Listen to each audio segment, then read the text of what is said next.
Question है the ratio of length and masses of three wire of same material are 3:2:1 and 1:2:3। Find the ratio of resistance of these wire. ठीक है, तो आपके पास same material के three wire हैं जिसका लेंथ का रेशियो आपके पास गिवन में है और मासेस का रेशियो गिवन में है। रेजिस्टेंस का रेशियो फाइंड करना है। तो देखो, जब आप इसको सॉल्व करेंगे तो सबसे पहले आप गिवन लिखिए। गिवन में देखिएगा आपको लेंथ यानी कि L1 ratio L2 and L3 की वैल्यू आपके पास है 3, 2 और 1, यानी कि इसको आप लिखेंगे 3:2:1। ठीक है, और मासेस का रेशियो है M1 रेशियो M2 M3।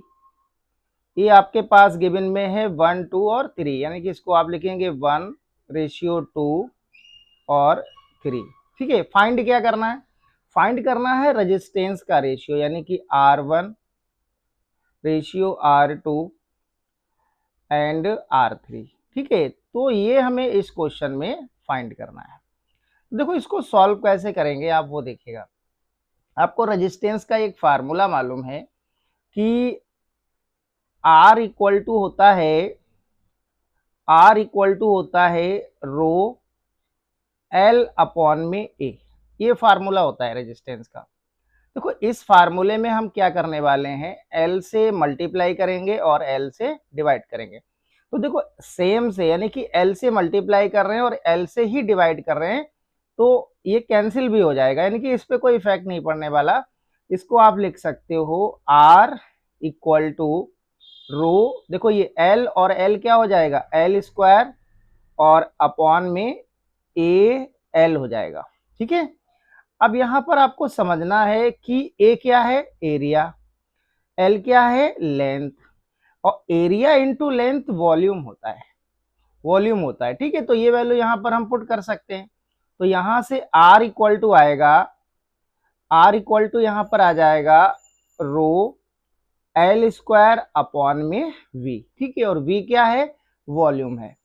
एक फार्मूला और आपको ध्यान रखना है कि डेंसिटी इक्वल टू होता है मास अपॉन में वॉल्यूम। ठीक है, यहां से अगर आपको वॉल्यूम फाइंड करना हो तो आप लिख सकते हैं मास अपॉन में डेंसिटी, यानी कि जहां पर आपको V दिख रहा है वहां पर हम M अपॉन में D पुट कर देंगे।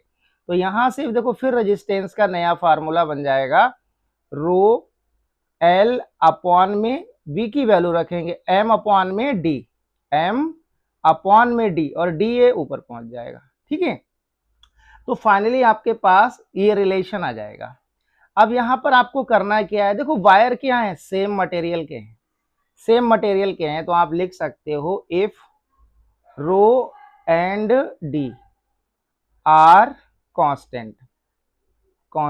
ठीक है, यानी कि रो और D कैसे हैं, कांस्टेंट हैं, तब आप लिख सकते हो R इज डायरेक्टली प्रोपोर्शनल, ये L स्क्वायर होगा बेटा। ठीक है, L स्क्वायर अपॉन में M, यानी कि इस फार्मूले से हम फाइंड करेंगे।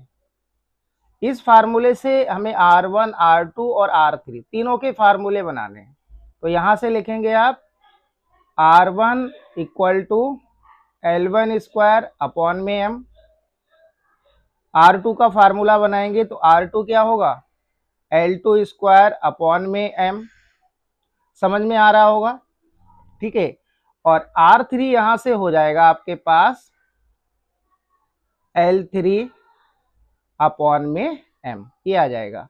हमें तीनों में रेशियो फाइंड करना है, तो आप लिखिए R1 रेशियो R2 और रेशियो R3। ठीक है, तो RHS को भी लिख लेंगे। RHS में क्या लिखेंगे, L1 स्क्वायर अपॉन में M, L2 स्क्वायर अपॉन में M और L3 स्क्वायर अपॉन में M, ये आ जाएगा। ठीक है, वैल्यू पुट करिए तो आप वैल्यू देख सकते हैं R1 ratio R2 ratio R3। ठीक है, तो L1 कितना है, 3, यानी कि 3 का स्क्वायर, और M1 है 1। ऐसे ही आप देख सकते हैं ऊपर जो वैल्यू गिवन में ली है। ठीक है, और L2 है आपका 2 का स्क्वायर अपॉन में M2 कितना है 2, और L3 है 1 यानी कि 1 का स्क्वायर, और M3 है आपके पास, M3 हो जाएगा ये हो जाएगा 3। ठीक है, ये भी चेंज कर लेना आप।